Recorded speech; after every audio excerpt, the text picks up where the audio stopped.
Giorgio was talking about how you've kind of gone out of your way to not make him feel like the odd man out. Was that kind of a point of emphasis? Because obviously you can see how a guy like that may see you and Eddie getting along so well. What was kind of your emphasis there? Yeah, there was no bias whatsoever, just, being teammates with Eddie in college. I know there's a kicker competition going on, so each and every day we go out and compete and work to get each other better. So, that's my mindset going through it. Is it hard, not to be a little biased towards your friend and teammate? You could see it that way, but no, it's really not. I just see two kickers going at it each and every day and, giving it their best. So, I'm there just to make it an even playing field for both those guys. Versace was saying that you've never had a right-footed kicker and a left-footed kicker at the same time, and he thought that the holding was going to be a problem. It was going to be an issue, but it turned out it's not. Well, why are you so seamless in being able to move side to side? That's just something I could just always pick up pretty quickly. It's kind of just like writing with your right hand and your left hand. It's tough to kind of do at first, and once you get the hang of it, it's pretty easy. So we work it every day. I think we've had hundreds and hundreds of reps just from the right side and the left side since I've been here, and so it's starting to become very smooth, and the operation is so clean. So it's coming along really well. You said that you were a catcher, and you thought that maybe that shifting of weight and that kind of thing. Is there anything to that? Maybe. I think just that squatting position, just the hand-eye coordination, I think it really all kind of plays into it. I was a two-sport guy my whole life, and, just seeing the ball, catching the ball, placing the ball, it's so critical. So. You played baseball, through high school, basically? All the way through high school, till my senior year. Are you naturally ambidextrous in other things, such as writing, batting, throwing? Really not at all. Nothing else. No. I had it in college, not for a left-footed kicker, but I just kind of messed with it and practiced with it. Just seeing the punter ahead of me, Kyle Christie, when I was at Florida, I saw at his pro day, there was a coach that made him hold both sides. So that was something I always just kind of worked on maybe once a week throughout college, just, in case that opportunity presented itself. Was there anything that stood out to you from your workout with Rich, and any kind of sign that, hey, maybe the Raiders are going to be a team that's interested in the draft? Nothing really. Nothing in particular stood out. There was a couple other coaches that day during the workout, but just having that one time, meeting him, and my first impression of him was so huge. How much he pays attention to detail, and in my opinion, he's the best special teams coach in the league. So just having that opportunity to play with him and learn as much as I can in my first year is going to be huge for me. Raiders have quite a tradition at the punter position. Even the guy you're replacing, Marquette, had a pretty big personality. Are you very aware of that legacy? Does it mean anything to you? It does. Some of the best punters in NFL history have come through here. Ray Guy, Shane Leckler. So, there always is some big shoes to fill. I'm just going to play my role this year, coming in as a rookie with the team, and try to have the biggest impact that I possibly can. So. Obviously, you knew plenty about Eddie before arriving here. What have you learned about Giorgio over these past few months?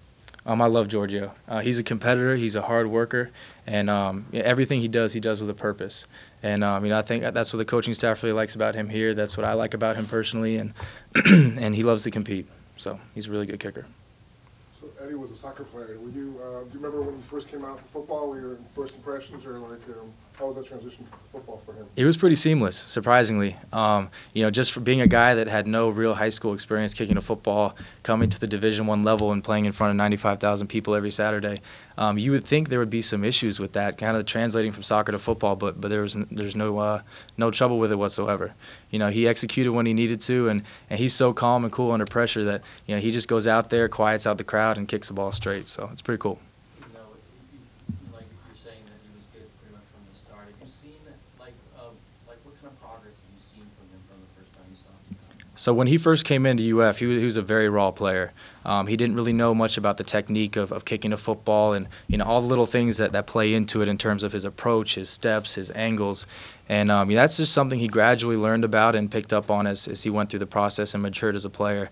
And now that he's around Coach Bisaccia and even Giorgio, those are two really good mentors for him. He's learning more about the game and learning more about himself as a player. How did directional punting evolve to become such a big part of your game? My special teams coaches at Florida put so much emphasis on it. We faced so many scary returners at the SEC level, so we had to find ways to shrink the field, get the ball to the sideline, and kind of limit the opportunities for those returners. So that was something I worked on day in, day out, and I knew the pressure of the situations I was going to be in, and how much of a role I could have with the team if I could do that, and kind of limit the returns of the opponents. So that just kind of as my career went on, I just developed in that way, and I want to take my game to the NFL the same I did in college. So. You had one yesterday where you clinched it kind of right along the sideline inside the 10-yard line.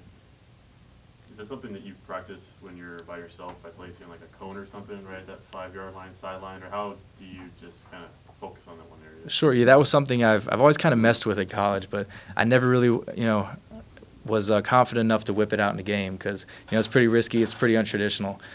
So yeah, that was just like a little stinger, kind of low line drive out of bounds. It's something I've been working on, and I wanted to whip it out in the team period and see how I could execute it. So worked out pretty well. Giorgio compared you to Captain America earlier, saying Oh gosh. I don't know if I can identify with Captain America, but I'll take the compliment from Giorgio. There's those tapes of Eddie making like 72, 77-yard field goals. He's a little guy compared to, like Sebastian Janikowski. How do you think he generates that much power? He's just naturally gifted. Some people are just born with a leg. Like some guys can go out and throw a ball at baseball, over 100 miles per hour, and that's something I can never do. Some guys are just kind of blessed with that gift, and for him, it's just a lot of leg speed and contact. It's just kind of momentum and really good contact. It's pretty amazing. There's a lot of veterans in your coverage unit, from Keith Smith and Kyle. How much of an advantage is that to you? Because obviously you need their help to pin people deep. To have that kind of veteran core there, especially in punt coverage. It's huge. Having guys like that you just named covering punts for me is a dream come true. You always want to have a coverage unit like the one we have, and we're growing as a team. Each and every day we go out there, we're learning a little bit about each other's games, and they're learning what it's like to cover my balls, and I'm learning what it's like to kick to certain parts of the field, and it's a unique experience to work with those guys, and we're really growing together. So. Last one. With the occasional exception, Bisaccia is rotating Eddie and Giorgio, so you're really focusing and holding for a lefty or a righty on a given day. What does it do for you to be able just to focus on one side on most days, and is one over the other more enjoyable or stimulating for you, knowing that, today's righty day or lefty day? I wouldn't say it's more stimulating, but it is easier for me to work from the right side. That's something I had done since even high school. I held from the right side all throughout high school and college. So, but it's nice to alternate days like that. It not only helps the kickers with their legs and keeping them as fresh as possible, but it also helps me not having to make that transition constantly throughout practice, and I can just kind of focus on one side and then go to the other side, and it makes it pretty easy. Thanks, guys. Thank you. Thank you, guys. Appreciate it. Thanks, guys. Yeah.